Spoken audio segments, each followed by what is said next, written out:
Mes amis, je reçois aujourd'hui Jacques Hoggard qui va nous dire en quelques mots qui il est, mais c'est un ancien colonel de l'armée française, il va tout nous dire. Il a écrit un livre sur l'Ukraine, il va aussi nous en parler, et puis sera l'occasion avec lui d'échanger sur l'Ukraine. Jacques, dis, pour ceux qui ne te connaissent pas encore, dis-nous 3 mots sur ton parcours. Écoute, je suis né en décembre 55. Je me suis engagé dans l'armée française en 1974 comme candidat à Saint-Cyr. J'ai fait 26 années dans l'armée française comme officier à la Légion étrangère, au 2e REP en particulier, Régiment étranger de parachutistes. Et j'ai terminé ma carrière au commandement des opérations spéciales. Entre les affectations en unité opérationnelle, j'ai servi dans des états-majors opérationnels également. Voilà ce que je peux dire sur cette carrière militaire. Je suis parti à cause de ma dernière opération au Kosovo qui m'a beaucoup marqué. Et ensuite, j'ai fait pratiquement maintenant 24 ans de carrière civile comme entrepreneur. J'ai essayé d'être entrepreneur.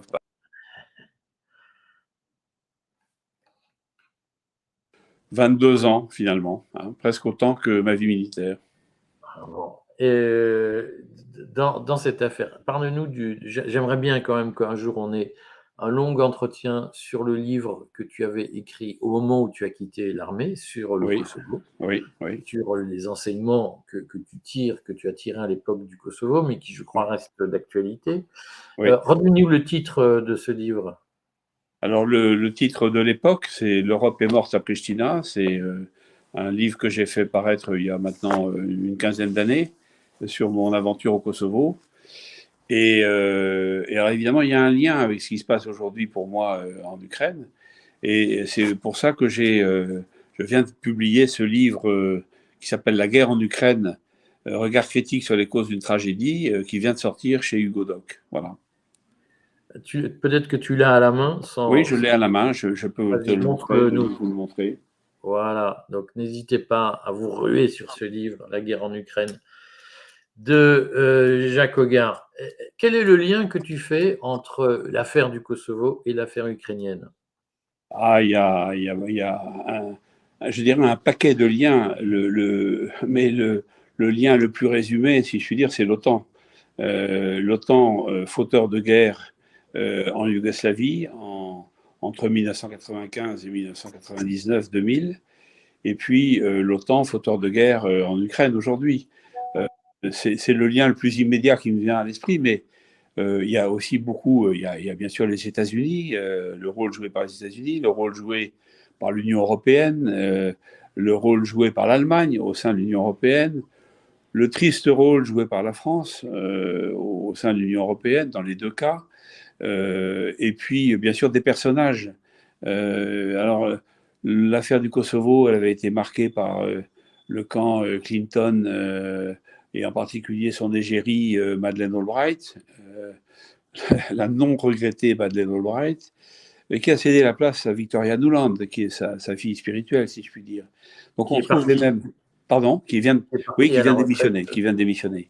Mais on retrouve en fait les mêmes puissances, les mêmes personnes aussi, les mêmes camps ou les mêmes clans, et puis on retrouve aussi les mêmes objectifs, on retrouve aussi les mêmes procédés, en particulier les procédés de désinformation et de manipulation de l'opinion publique, et on retrouve aussi la violence, parce que l'OTAN, c'est la violence.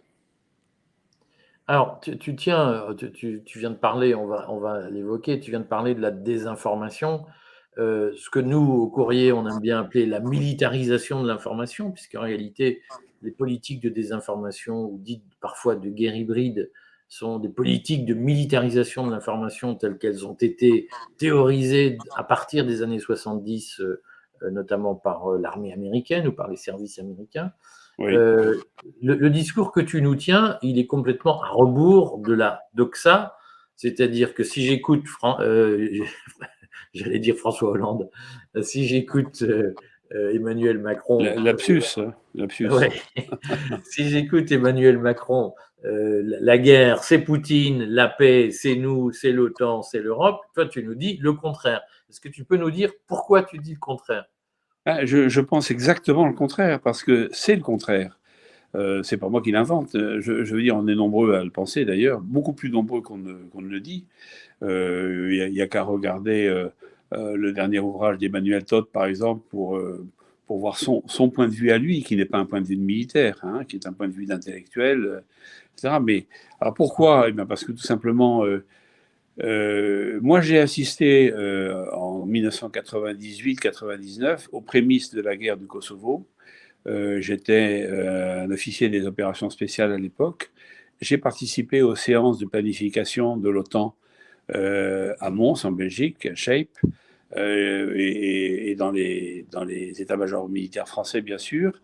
J'ai vu se dessiner cette guerre au Kosovo, 78 jours de bombardement contre un pays qui n'avait agressé personne en Europe, avec une coalition extraordinaire de pays appartenant tous à l'Union européenne pour certains et à l'OTAN en tout cas, se déchaînant sur un pays, le bombardant, détruisant ses infrastructures, faisant quelques milliers de morts, pour en arracher la province du Sud, qui était le cœur identitaire du pays. Donc avec derrière des intérêts stratégiques et économiques évidents. Et puis cette volonté de disloquer à l'époque ce qui restait de l'ex-République fédérale de Yougoslavie. On a exactement le même scénario aujourd'hui en Ukraine. L'OTAN s'est installée en Ukraine en 2014, profitant du putsch de Maïdan, organisé par les États-Unis d'Amérique, par Victoria Nuland, dont on parlait il y a 2 minutes, qui a dépensé des milliards de dollars pour préparer et réussir ce putsch, et dont l'objectif était d'arracher l'Ukraine à l'influence russe. Et bien entendu, ceci s'accompagnait d'une otanisation des armées ukrainiennes et d'une américanisation de la société et de l'économie ukrainienne. Alors ça a été fait.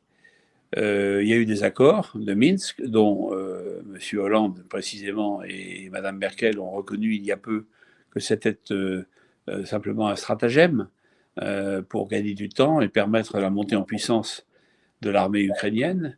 Alors pourquoi monter en puissance l'armée ukrainienne? Eh bien tout simplement pour lui permettre à un moment donné d'attaquer les populations russophones, mais ukrainiennes, de nationalité au moins officielle, de l'Est du pays, en les bombardant à partir donc de 2015, et aboutissant à là aussi quelques 15 000, 16 000, 17 000 morts civils d'Ukrainiens russophones tués par les bombes ukrainiennes.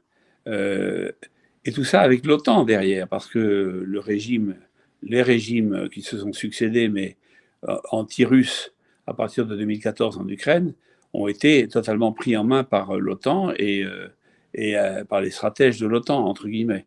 Ce qui nous a amené au 17 février 2022, par une recrudescence des attaques des forces armées ukrainiennes contre le Donbass, et 7 jours plus tard, par la réplique du président Poutine et des forces armées russes entrant à ce moment-là en Ukraine.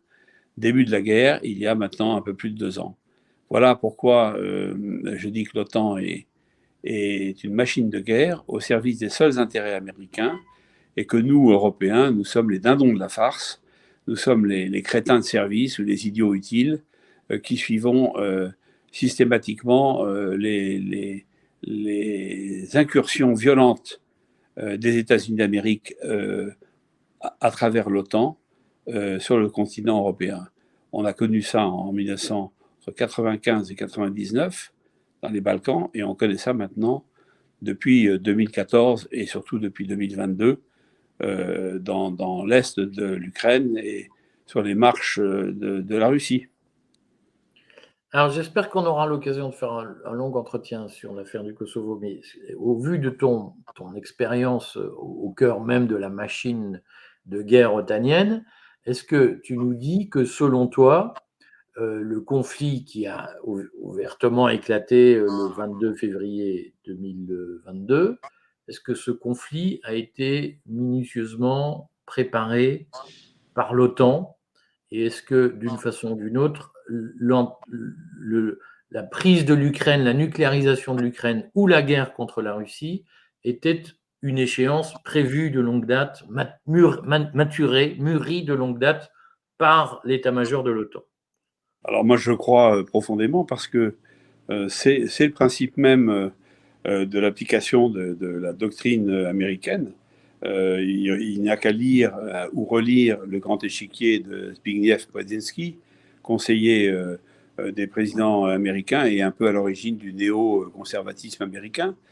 Et donc c'est la volonté de l'impérialisme américain qui s'exprime aujourd'hui à travers l'OTAN. Donc l'OTAN, comme l'a dit Poutine, je crois que ça devait être en 2015 ou 2016, ce n'est pas nous qui allons vers l'OTAN, c'est l'OTAN qui monte vers nous, sous-entendu comme une espèce de marée entêtée. Et c'est la vérité. En 2019, par exemple, je me souviens que le petit Monténégro a adhéré à l'OTAN. Bon, c'est tout simplement une provocation vis-à-vis du grand frère russe. Monténégro, petit pays slave, composé de Serbes en majorité, orthodoxes, écrivant en cyrillique. Il était évident que c'était une provocation. Donc c'est bien dans les manières de l'OTAN de pousser vers l'Est et malgré les engagements pris par les présidents américains, en particulier lors de l'effondrement de l'URSS, vis-à-vis de Gorbatchev lui-même, puis de Yeltsin, puis de Poutine. Le même Poutine qui, je le rappelle, voulait intégrer au début de son premier mandat la Maison commune européenne et voulait même intégrer l'OTAN à l'époque. Donc, je pense qu'il faut remettre l'église au milieu du village. On est en train d'accuser Poutine, qui a probablement ses défauts comme tout le monde, hein, je ne fais pas un saint, mais qui a toujours été constant dans son attitude vis-à-vis de l'Occident. Et ce sont les trahisons répétées de l'Occident qui l'ont amené à douter définitivement de nos dirigeants et de leurs paroles. On peut citer, on parlait de Hollande, on peut citer le cas des bâtiments Mistral, par exemple, mais on peut citer Sarkozy et le coup libyen. Tout ça, ce sont des choses qui ont été mal vécues par Poutine, mais qui n'étaient pas définitifs. Et quand Macron est arrivé au pouvoir, moi, je me souviens qu'il a reçu en grande pompe Poutine à Versailles, que l'année Oui. suivante, il a reçu Poutine de manière très détendue et bienveillante à Brégançon pendant l'été. On pouvait espérer que la France allait adopter une posture un peu plus conforme à sa tradition diplomatique et politique étrangère, d'équidistance entre le clan américain, otanien, et puis de l'autre côté, la Russie en train de renaître. Parce qu'il ne faut pas oublier qu'en 2015, par exemple, moi je suis allé en Syrie à ce moment-là, et l'éradication des groupes armés terroristes islamiques, dont certains avaient d'ailleurs été créés par les États-Unis d'Amérique, et dont certains étaient vantés comme faisant du bon boulot par M. Laurent Fabius, à l'époque ministre des Affaires étrangères, la Syrie a été préservée de ce cancer par l'intervention militaire russe. Hein. Donc 2015, la Russie revient sur la scène internationale, et évidemment, ça ne plaît pas aux Américains. Et donc les Américains, depuis, sont entêtés dans leur stratégie qui est de couper à tout prix la Russie d'un rapprochement avec l'Europe de l'Ouest. C'est évidemment indispensable pour ses propres intérêts. Donc toi, tu situes, on va dire, l'augmentation de l'intensité de l'anti-russisme ou de La l'anti-poutinisme russophobie, américain, oui, la oui, russophobie, tu oui. situes le pivot autour de 2015, au moment où la Russie empêche les États-Unis de réussir en Syrie, ce qui a été fait dans les autres pays arabes. Oui, alors je crois que c'est un tournant, mais je pense que ça avait commencé bien avant. En réalité, dès l'effondrement de l'Union soviétique, alors, il y a dès la chute du mur de Berlin en 89, et puis dès l'effondrement de l'Union soviétique en 91, les États-Unis manifestent qu'ils continuent de considérer la Fédération de Russie, qui se substitue pour partie à l'URSS, comme un ennemi historique. Et je pense que c'était l'occasion pour l'Europe, les pays d'Europe de l'Ouest en particulier, de se distinguer de cette volonté obstinée des États-Unis d'Amérique en reprenant leur liberté, en mettant fin à l'OTAN, parce que l'OTAN comment dirais-je, une organisation de défensive face aux dangers communistes incarnés par le pacte de Varsovie à l'époque, est devenue une organisation offensive. Et l'Europe a suivi bêtement en bêlant, si je puis dire. Et c'est le drame actuel vient de cette incapacité de l'Europe de s'affranchir pour des raisons de sécurité je dirais, de la mainmise de l'OTAN sur les pays qui la composent. Alors je pense qu'on a aujourd'hui, on avait une occasion à l'époque de rebâtir un système européen de sécurité globale en incluant la Russie. Alors bien sûr, à l'époque, il aurait fallu discuter avec la Pologne et les pays baltes qui ont toujours fondamentalement une peur bleue de la Russie pour des raisons historiques que l'on peut comprendre. Mais on avait une occasion unique, et en particulier nous, Français, de peser pour une meilleure organisation en Europe de notre propre sécurité, en nous débarrassant de l'oncle Sam, qui est un petit peu tenté par l'ingérence et plus que ça. Hein. Quand même hier, Jacques, je vais te porter un peu la contradiction. Hier, on a entendu Emmanuel Macron rappeler l'agenda pour une défense autonome qui avait été arrêté, je crois, en 2020 ou 2021. On a entendu Emmanuel Macron parler de défense européenne, d'autonomie par rapport aux États-Unis, d'intervention possible en Ukraine sans les États-Unis. Est-ce que Emmanuel Macron ne porte pas une vision de dévassalisation de la France et de l'Europe? Non, mais Emmanuel Macron est empêtré dans ses contradictions parce que quand il parlait d'une défense européenne, il exclut bien entendu la Russie depuis le départ. Alors, la malhonnêteté a des limites quand même, dans une certaine mesure, et je pense que le blabla ne remplace pas la réalité des réflexions et des actes. Donc, je pense qu'il faut être sérieux sur ces affaires-là. Macron n'est plus pris au sérieux par personne, d'ailleurs, aujourd'hui. Il est un petit peu la honte de l'Europe et la honte du monde entier. Il a tout dit et tout est son contraire, je dirais. Donc, la sécurité européenne, c'est une affaire sérieuse. Alors, aujourd'hui, comment dirais-je, l'unité européenne. Quand je dis l'unité européenne, pour moi, c'est de l'Atlantique à l'Oural.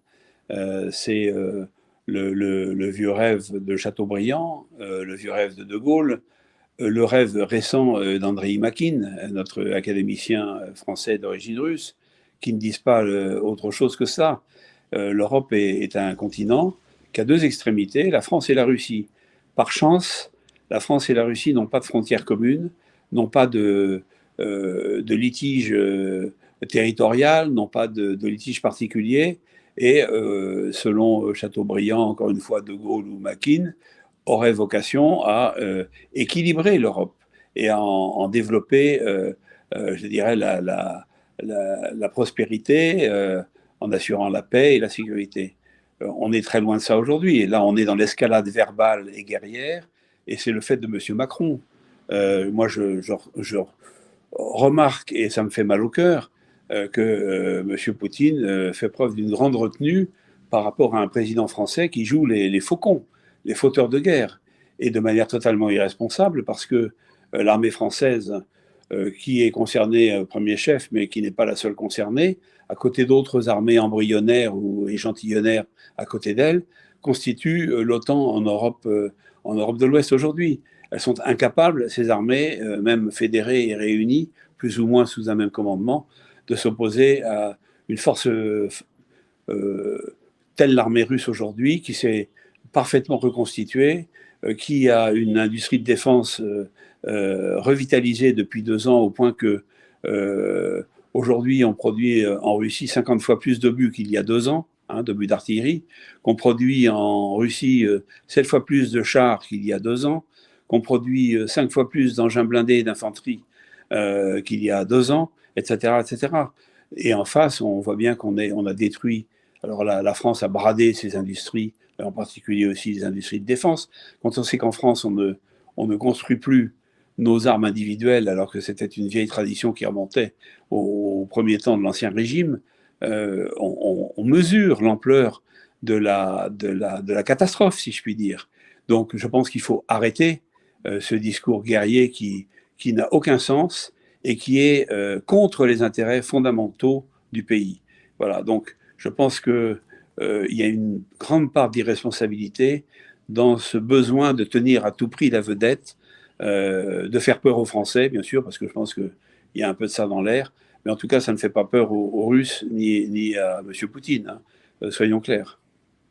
Comment tu expliques, parce que tout ce que tu dis sur les faiblesses industrielles, on va dire, systémiques de l'armée française, Emmanuel Macron les connaît, toutes ces faiblesses. Comment Je on peut pense, expliquer que dans le même temps, ils tiennent un discours très offensif? eh bien, parce que tu viens de prononcer le mot dans le même temps, c'est le roi du en même temps. Alors, il a, non seulement, je pense qu'il connaît nos faiblesses industrielles, il y a participé d'ailleurs. Il n'est pas le seul responsable. Le désarmement de la France a commencé sous François Mitterrand avec un Premier ministre qui s'appelait Laurent Fabius, qui pantoufle aujourd'hui comme président du Conseil constitutionnel et qui aspire, paraît-il, à rentrer à l'Académie française, ce qui est un comble, mais qui parlait à l'époque de recueillir les dividendes de la paix. Hein, il ne faut pas oublier tout ça. Donc on a diminué, érodé l'armée française, on s'est employé à l'affaiblir finalement depuis pratiquement 30 ou 40 ans. Donc Macron n'est pas seul responsable de ça, mais il en a rajouté une couche, si je puis dire vulgairement. Quelle Donc, couche il a rajouté? ah ben, on a bradé un certain nombre de sociétés aux Américains, bien entendu, qui en ont pris le contrôle. On a accru notre dépendance technologique et technique, y compris au plan de la maintenance des Américains, y compris sur le plan nucléaire. Bon, je ne suis pas un spécialiste de ces domaines, mais c'est de notoriété publique. C'est documenté tout ça, c'est sourcé. Je veux dire, c'est pas une méchanceté que de le dire, c'est la vérité. Il le sait très bien. Et par ailleurs, il connaît très bien donc l'état de l'armée française, l'état réel. Il y a eu des rapports parlementaires qui ont été faits il y a 2 ou 3 ans, très complets, très précis, qui font l'état de nos insuffisances et de nos faiblesses réelles et colossales. Alors, ça, c'est une chose. Et puis, il a aussi des services de renseignement.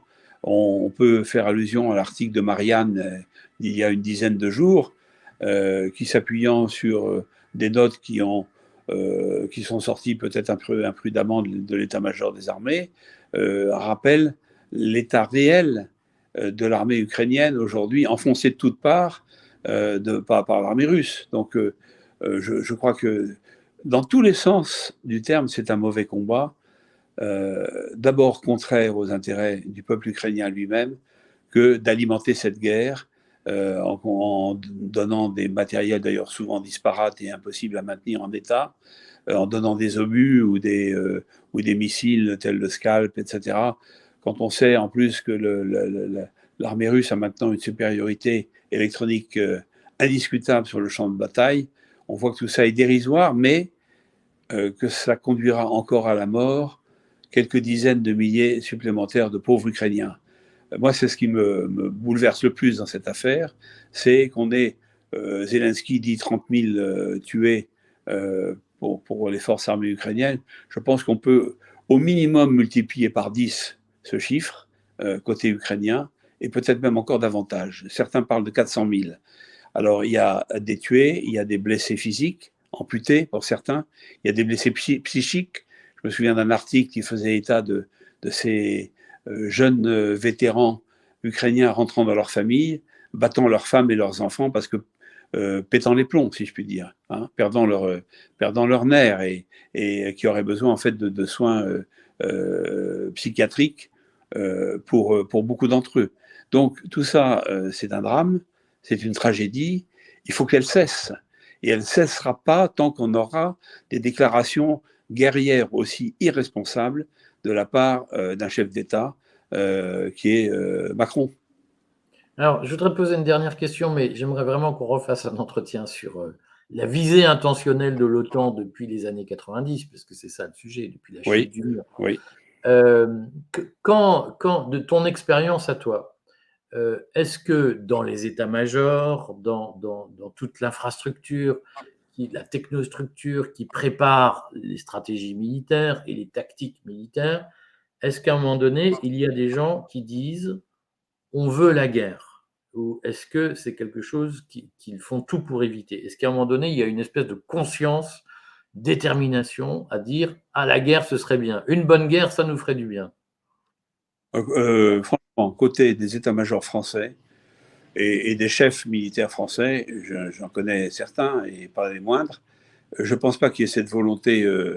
Ce que je crois, c'est que la grande majorité des gens qui savent au sein des armées françaises n'ont aucune envie d'une guerre dont on sait que ce serait une guerre épouvantable, hein, y compris pour la France. Si la France, par esprit aventurier, s'y risquait davantage qu'elle ne s'y risque actuellement, c'est-à-dire en engageant des hommes, hein. Je pense que ce serait une tragédie et que les militaires français de tout rang et de tout grade le savent très bien. Donc je ne pense pas qu'il y ait une volonté. Euh, la seule chose que je crains, c'est une certaine discipline formelle de certains chefs qui peuvent être amenés à un moment donné à ne pas oser poser leur képi sur la table et dire non. Je rappelle qu'il y a une tradition dans l'armée française, c'est de dire non quand on n'est pas d'accord avec un pouvoir politique défaillant. Et donc ça, je pense que c'est une vraie leçon de l'histoire. Et je souhaite de tout mon cœur que nos chefs militaires n'oublient jamais cette leçon de l'histoire. Bon, sur ces paroles, merci Jacques, et puis j'espère qu'on se retrouvera bientôt. À très bientôt et merci Eric pour cet entretien techniquement un peu incertain, mais j'espère qu'on a pu passer les messages, en tout cas ceux qui me sont chers. Voilà, merci. Tout va bien.